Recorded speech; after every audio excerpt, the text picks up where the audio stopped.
Apa suka duka yang Anda rasakan saat jalani bisnis? Sekarang baru setahun ya, jalan 2 tahun lah, jalan 2 tahun.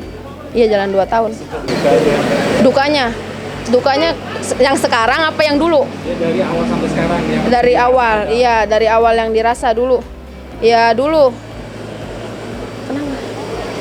Yang dirasa dulu pas dukanya, kalau COD-an kan pulangnya malam gitu, terus juga waktunya sholat harus masih di jalan gitu. Saya sedih gitu, harusnya udah di rumah gitu sama keluarga, tapi saya masih di jalan, kadang sholat di masjid kayak gitu, jadi nggak bisa sholat tepat waktu kayak gitu dukanya. Terus juga dukanya kan kadang orang pesan juga kasih alamat ya pada semaunya gitu dah, tapi diajak pokoknya suka dukanya banyak dah, kayak kehujanan kalau lagi COD-an.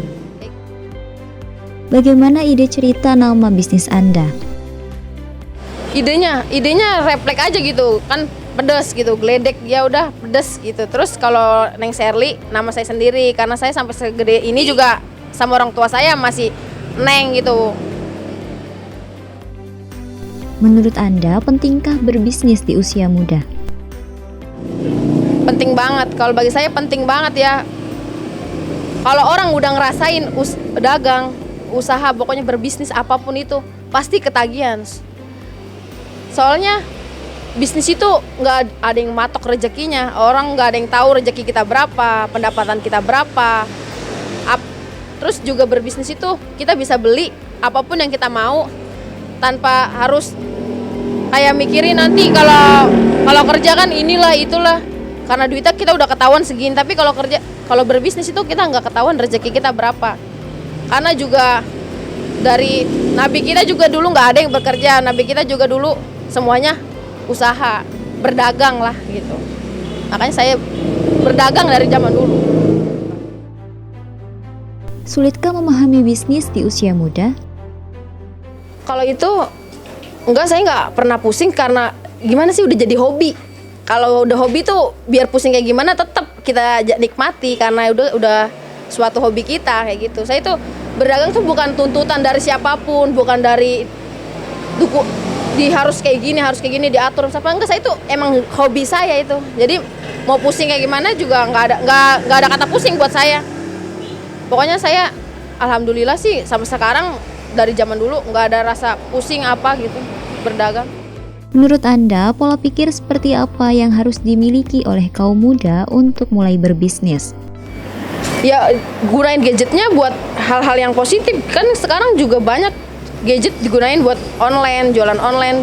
Dulu juga saya gunain gadget ya buat online, buat berbisnis online. Kan sekarang emang zamannya online. Makanan juga pesan online. Ya gunain aja gadgetnya, jangan buat yang game. Kita boleh refresh sejenak main game, tapi jangan keterusan gitu.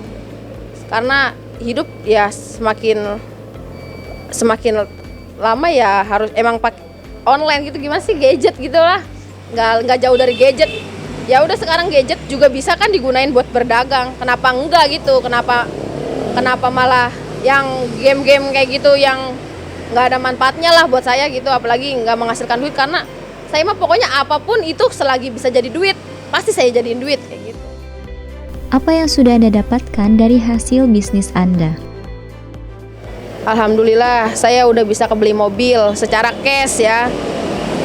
Terus juga udah punya tanah. Terus alhamdulillah ini juga sekarang mau berangkatin orang tua umroh. Dua-duanya sama mertua saya juga mau saya berangkatin semuanya. Pokoknya udah banyak banget dah, nggak bisa saya sebutin di sini. Saya bersyukur banget gitu. Pokoknya sekarang juga orang tua saya juga semuanya udah nggak ada yang bekerja. Bapak saya, ibu saya, kakak saya semua juga udah di sini semua. Keluarga saya fokus di usaha saya dan ngedukung semua usaha saya.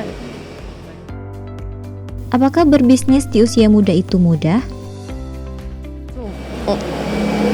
Tergantung orangnya, tergantung pola pikirnya. Gimana kitanya gimana? Kitanya tuh yakin nggak sama usaha kita? Kalau kita yakin, semuanya tuh nggak ada yang nggak mungkin. Semuanya itu nggak mungkin. Kalau kita yakin, nggak sama sekali pesimis sama usaha kita, insya Allah semuanya nggak ada yang nggak mungkin. Bagi saya kayak gitu. Bagaimana Anda melihat persaingan dalam dunia bisnis? Saya selama ini saya biasa aja, usaha saya dideketin sama bakso aci terus, tapi alhamdulillah omset saya nggak pernah turun dari, walaupun banyak yang penjualan bakso aci di sini. Alhamdulillah warung saya tetap rame walaupun mantan karyawan saya aja dagang bakso aci, tapi itu nggak ada halangan buat saya. Saya merasa ya udah, emang sama-sama cari rezeki. Toh emang kalau kita punya usaha, karyawan kita niru usaha kita, itu tuh udah hukum alam. Soalnya kita nggak bisa, kita juga butuh karyawan. Kita nggak bisa ngebuka usaha segede ini hanya sendirian. Kalaupun dia buka usaha seperti kita, biarin aja. Itu mungkin kita sama-sama cari makan, sama-sama cari rezeki. Saya nggak sama sekali merasa tersaingi atau merasa sakit hati sama dia. Ya udah, saya legowo aja. Apakah dengan Anda berbisnis merupakan salah satu impian untuk membuka lapangan kerja? Betul, terutama buat keluarga saudara, membuka lapangan pekerjaan, ya kayak gitu. Banyak sih karya orang-orang sini membuka, orang-orang sini juga bilang, alhamdulillah gitu semenjak di sini ya, yang anaknya tadinya nggak kerja, cuma luntang-lantung, sekarang ada kerjaannya kayak gitu.